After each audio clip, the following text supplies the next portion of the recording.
Good afternoon and welcome to our first all-employee telephone town hall meeting. We have over 1,400 employees joining today's call. The senior leadership team and the Board of County Commissioners are all doing well. We are 100% focused on overcoming the common crisis we face. Across our organization, the number of COVID-19 infected employees is low, and I am grateful for this, and I want to acknowledge the employees who are dealing with it either as a patient, a family member, or a friend, and the several county employees who are quarantined. Our well wishes and thoughts are with all of you. As you all likely remember, we made the decision to close all county buildings to the public more than a week ago. At the time, other local government agencies were stunned by our decision, but now almost all of them have followed suit.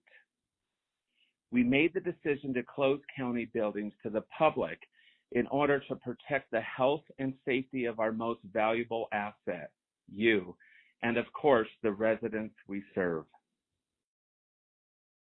A lot has changed over the past 11 days. With the help of ITI, hundreds of you have stood up home offices or another modified approach, and we know you're working hard while juggling work with your family life. I can't thank you enough for stepping up under these difficult circumstances to help us adapt to the changing demands of this ongoing public health crisis. None of us asked for this, but all of us are responding, and we're doing it with an increased level of professionalism and passion. I know I mentioned ITI, but there are so many of you spread across the county that have continued to provide world-class service. Our facilities teams have disinfected and cleaned surfaces in every county building. We know there will be an increased demand for support through human services, and I have been inspired by the dedication from those divisions as they worked quickly to stand up service delivery to the residents who need it most right now. I can't forget to mention the team in Public Works who performed brilliantly to keep our roads clear during last week's blizzard, and they did it with a depleted staff. Our team at the animal shelter remains open on a limited basis to provide intake services and do their absolute best to reunite lost pets with their family.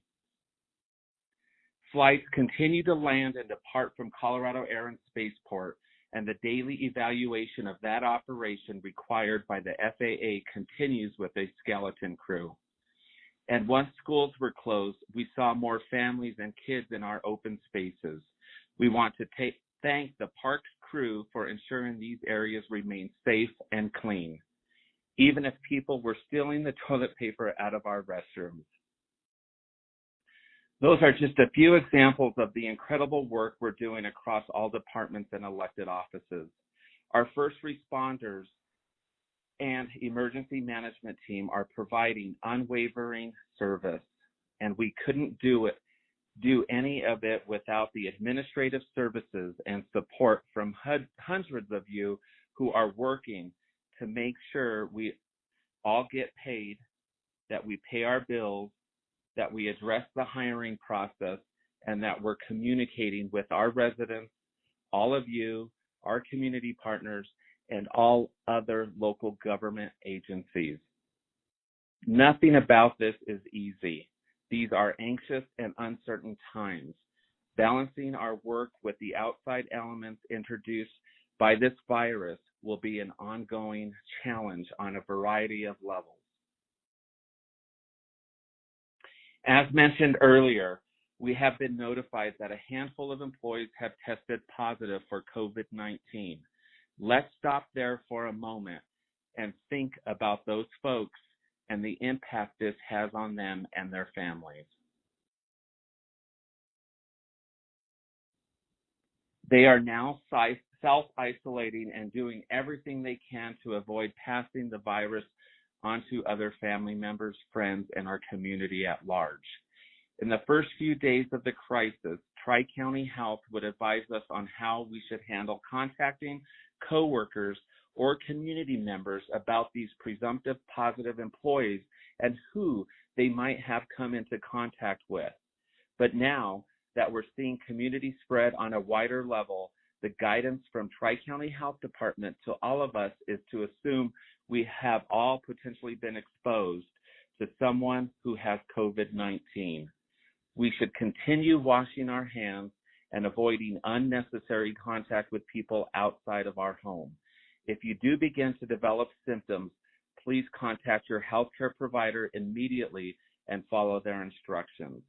What we've learned is that a lot of people are being told to monitor their temperature at home and to ride out the virus without direct care unless symptoms worsen. Many of our employees and people in the community aren't even being tested anymore. They are being diagnosed with a presumptive positive for COVID-19 through a phone consultation with their doctor. While certainly not ideal, this approach is understandable given the increasing strain on our health care workers and facilities. Over the next couple of weeks, we expect that situation to get worse before it gets better.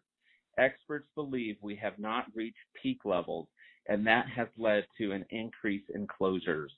Our plan is to reopen our buildings to the public on Monday, April 23rd.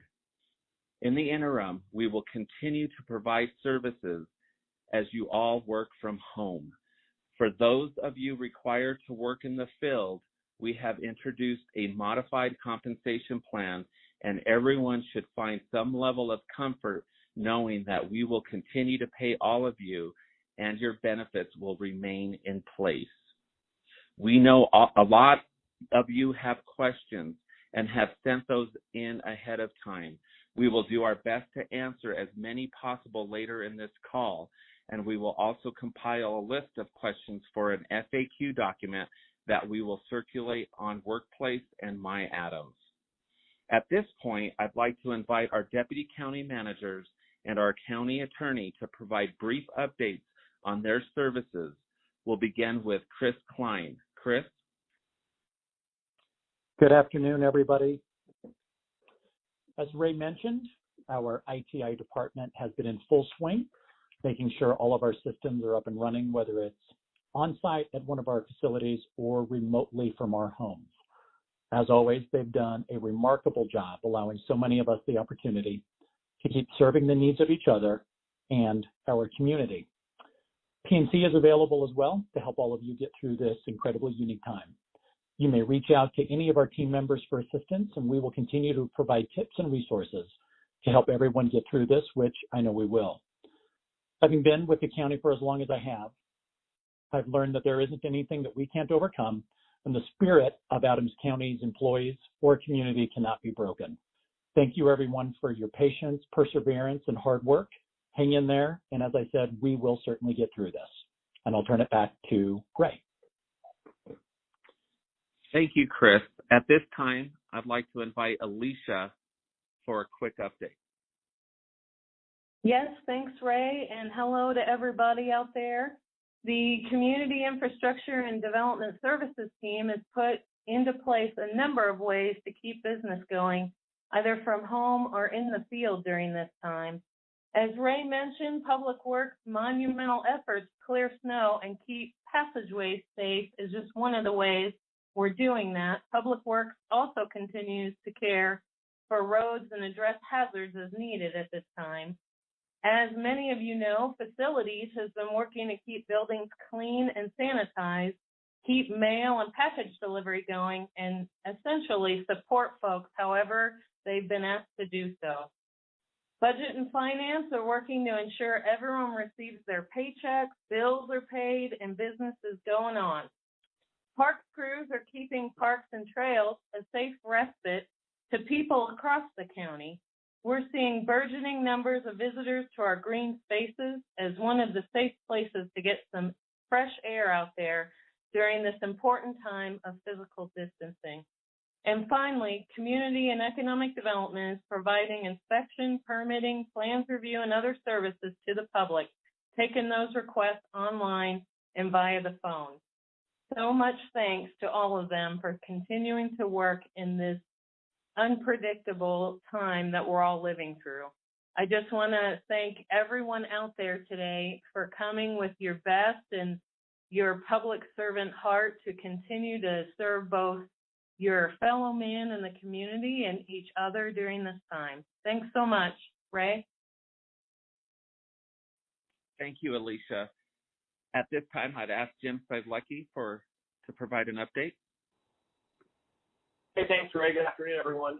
You touched on the animal shelter, but I want to thank Stephanie and her team particularly. They are operating with a growing population of animals in their care right now, and obviously modifying their operation has been tough. They're working outdoors as much as possible. They even worked with the county attorney. This was cool. They created a paperless method of adoption so that there's no transaction with any documents right now for this brief period. And there might be an opportunity for all of us to help in the coming weeks by registering to become a foster parent for a dog or a cat if that population continues to swell. So if you're interested in helping and just want to get on their radar as a potential foster family, go to the shelter's website. You'll click the volunteer button at the top. It's the one shaped like a dog tag. Can't miss it. It's a great way to help out our crew who's out there working every day. Ray mentioned Colorado Air and Spaceport, the operations, which are takeoffs and landings. Those continue. As few employees as possible are out there to ensure that planes and pilots have all the service they need, and we're also making the mandatory runway inspections as required by the FAA. The terminal is closed to the public, and Dave and his crew are working quickly to manage the FAA's expectations and, of course, keeping the operation going out there. So great work. In community safety and well-being, of course, emergency management is housed there. They activated the EOS. They remain in constant contact with the important stakeholders across the county. That includes daily contact, multiple points of contact with Tri-County Health. They worked with risk management recently to distribute personal protection equipment, the PPE that you hear so much about on the news from the county's strategic reserve. That's equipped the county staff who are working with the public in the field, our first responders. And so thank you so much for all of that, and so glad we had some of that in reserve. Poverty reduction and support for people experiencing homelessness continues, and a big thanks to Matt and his folks for the community corrections work that they've continued, along with all the other critical county functions in CSWB. All right, Herculean effort here, Human Services. Katie and the team there have been remarkable. To all of you listening who have transitioned to working from home, my goodness, thank you. We are also very grateful to ITI. Their support to not only locate the emergency laptops, get them here, and get them all in a place where you folks could pick them up that day or the last couple of days that we had to do it, has been over the moon. And doing that while helping on the help desk, I don't know if we hired another staff of IT, but it's been amazing how they have supported everyone, and especially Katie's team. We know that they're on calls with jurisdictions all the time, Ray and other folks, and nobody is as far along in their modified operational plans as we are in Human Services. So congratulations to everyone. There's one thing that you all should know, because you may get questions from the community, and we always consider you all our first line of ambassadors. So if anyone asks you about food cards, the EBT card distribution, Katie did an amazing job getting the state to switch to overnighting those new EBT cards for food assistance, and removing that need for people to come to our building and encounter our staff while the building is closed to the public. So great job there getting the state to modify their approach, which allows all human services departments, not just the folks in our buildings, to eliminate as much contact as possible. So as I mentioned, a Herculean effort. I really only scratched the surface there. I know incredibly important work still taking place in child welfare, adult protection, workforce and business, really across every division. So thanks for the flexibility. Not easy for anybody, especially you folks out there on the front lines. And a quick mention of communications. They continue to work from home on a lot of different pieces. They're also endeavoring to create a new website with some of our community partners. It'll be aimed at COVID-19 response and then the recovery on the backside of this. That day is going to come, and one we're all excited about. So you're going to see that site up and running soon at adamscountycovid19.com. And so they'll be ready to go when we reopen again on April 20th on that Monday. It's going to be a great day for hopefully all of us if we get over it by then, but we're in a good spot with all those departments. So Ray, I'll throw it back over to you. Great. Thanks, Jim.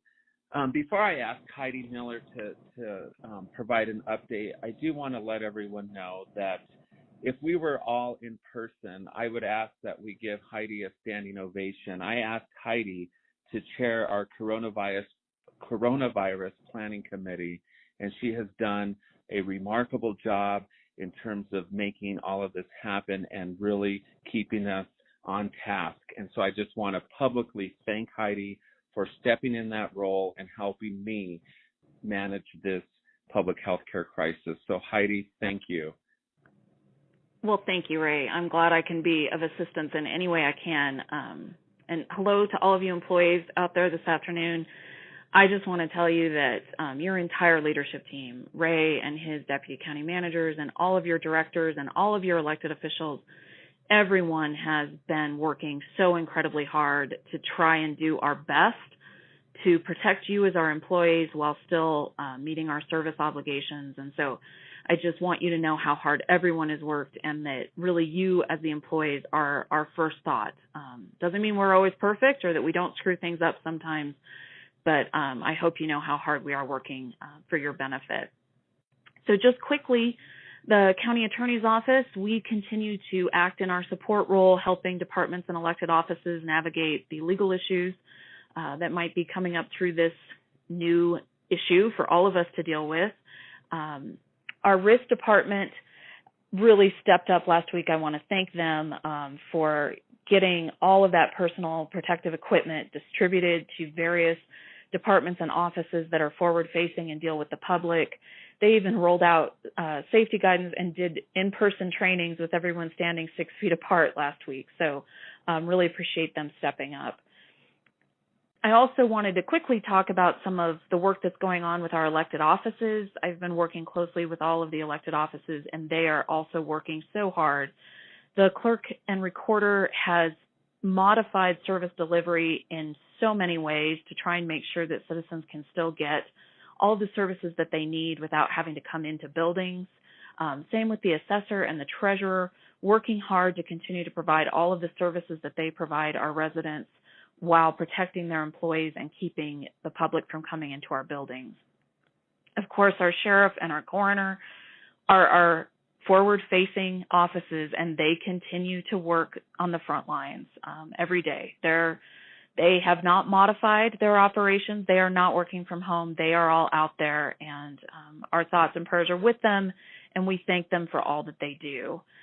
In addition, we have a large county jail that continues to operate with a lot of staff and a lot of inmates, and they are doing a phenomenal job and have great protocols in place to try and keep everyone safe. And of course, our district attorney's office is dealing with daily modifications to what's happening at the courthouse.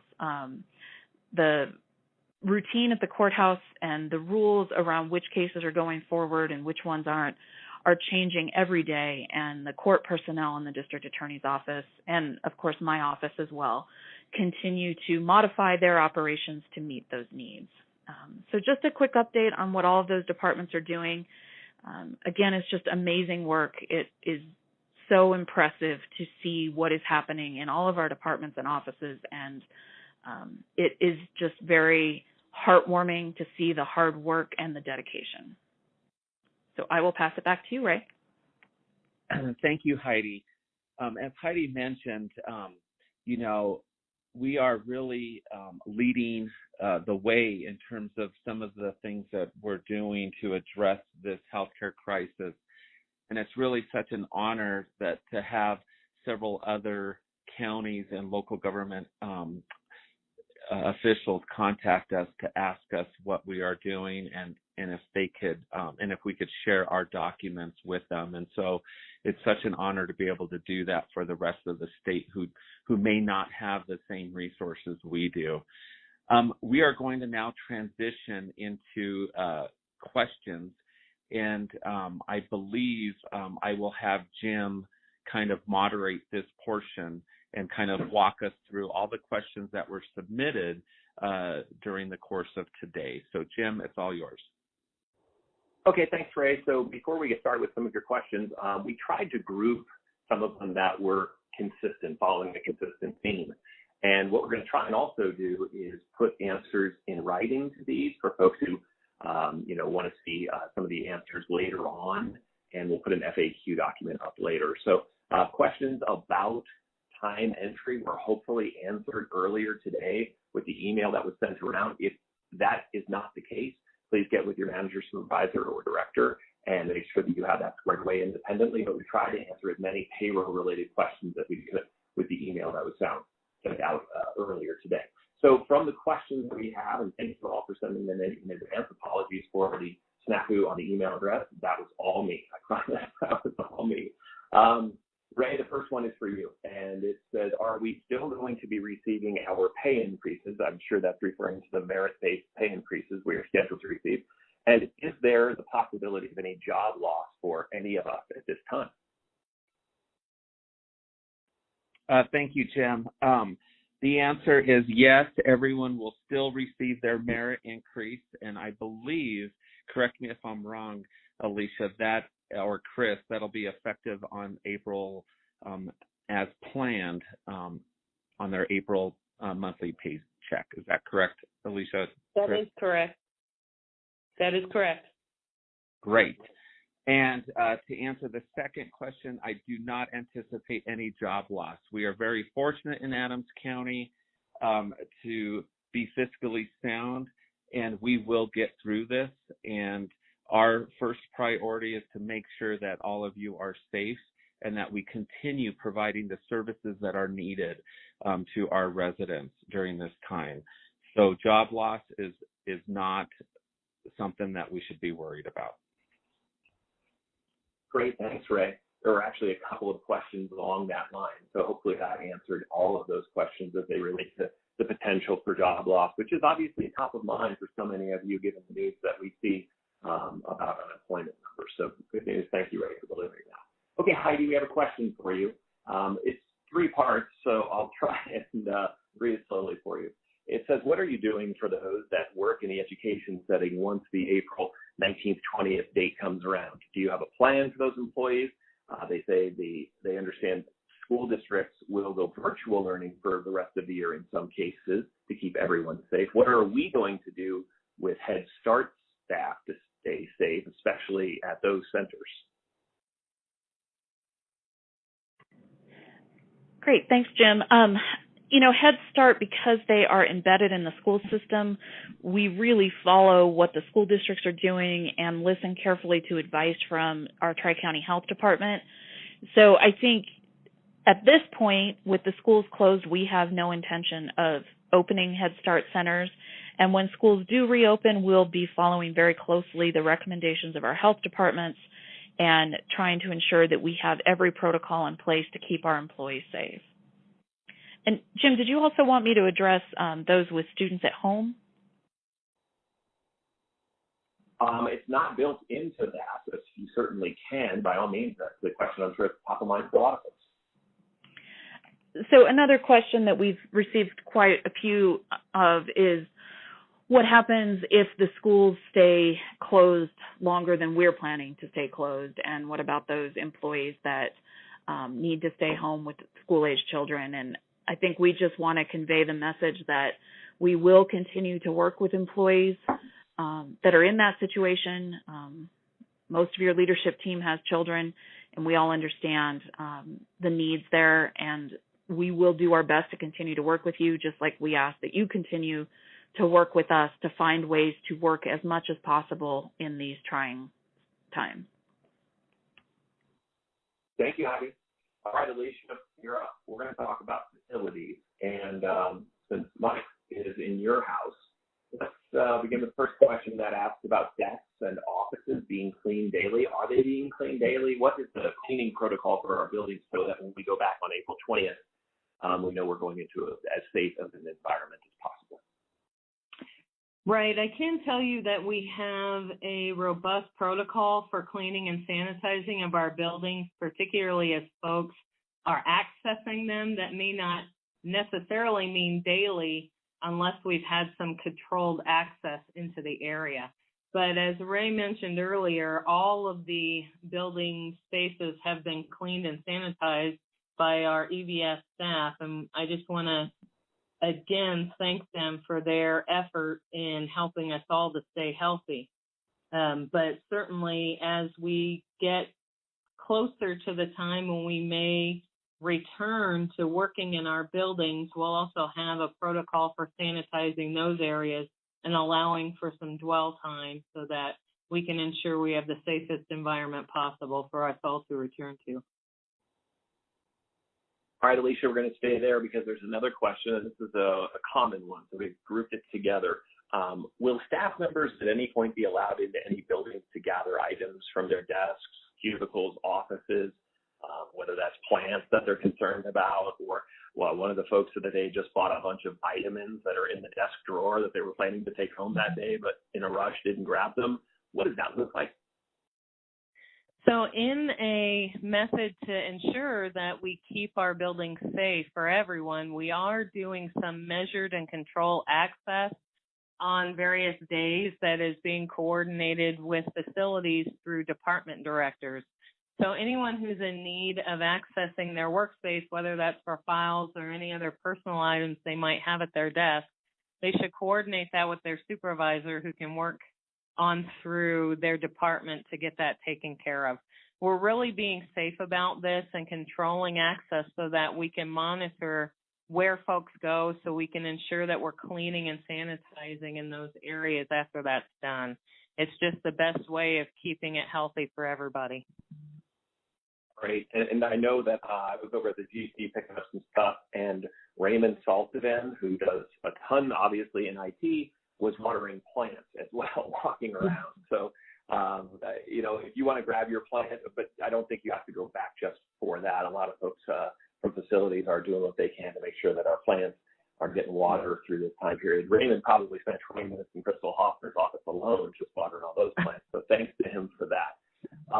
We have a question here that says, can you share how many cases of COVID-19 are in Adams County, and have there been any deaths from county employees? Any actual employees, which department? And another one that wants to know, I'd like to know which building these people were and was I exposed? All right, so Ray addressed this briefly, but I'll go into a little more depth. I've been in contact with TCHD quite a bit to update our leadership team on their protocols. And what we all need to remember is we're not allowed, first of all, to provide that information, and we should really respect one another's personal privacy throughout this situation. So the employee or employees who have been tested positively, presumptive positive, they've been following the guidance that they've received from their doctors, and the county has followed the protocol provided to us from Tri-County Health as it relates to notifying any immediate contact coworkers. So if you were potentially exposed, you would have been told. And those folks who worked in particular departments are not going to be named, and you're not going to know which exact departments, but we'll tell you that those places will all be sanitized, and we will continue to follow Tri-County Health Department's guidance and certainly respect HIPAA laws and your own personal privacy. So thanks for the question. I appreciate it. It's one we get a fair amount of, but hopefully you understand the reasoning behind that answer. Chris, you're up next. This question is, if more of us would get COVID-19 and be sick for a while and run out of sick or vacation time, can we help by donating our leave? So it's a great question. Thanks, Jim. And what I would say is, in light of everything that's going on, the last thing we want is for any of our team members across the county to be worried about running out of their sick or annual leave. So what I would say is, with the help of the ELT, our team members in PNC, along with our senior leadership team, we would continue to explore as many ways possible to ensure that people don't completely run out.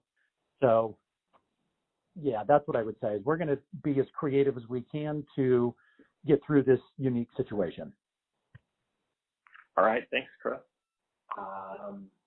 So we had one more question that came in, and I actually came in a couple of different ways. So I'm going to address it as best that we can. And this one was about the jail. How are those in the jail being protected? And that is obviously something for Sheriff Ragenborn to answer. And he's not on the call today. They're obviously doing their best work out on the front lines in law enforcement space. But I know that Sheriff Ragenborn is in constant contact with Tri-County Health, and they have their team of public health experts and epidemiologists work directly with Arapahoe, Douglas, and Adams County Sheriff on a jail protocol. So know at least that there is a plan, and that it is a plan that has been formulated with the top health experts in the county and really across the state. When you think of Tri-County Health, remember they are the largest public health agency in the state, serving 1.5 million residents, and Dr. John Douglas is a nationally renowned public health specialist. So I can promise you that they are working directly with them, and the guidance they're receiving is top notch. So that addresses the questions that we have, Ray. The rest of them, as I mentioned, we grouped together, and we'll try and follow up with an FAQ in the coming days. Thank you, Jim, for moderating the Q&A section. As we close out this afternoon, I want to once again thank all of you for the versatility you have shown in standing up your home office and continuing to collaborate with each other from a distance. The service we provide are essential to our community now more than ever. We encourage you to stay home. This virus is incredibly contagious, and flattening the curve of transmission will help relieve the immense burden on our healthcare system. We'll never know the names of the people whose lives will be saved or those who will be spared from contracting this virus, and it shouldn't matter if we do.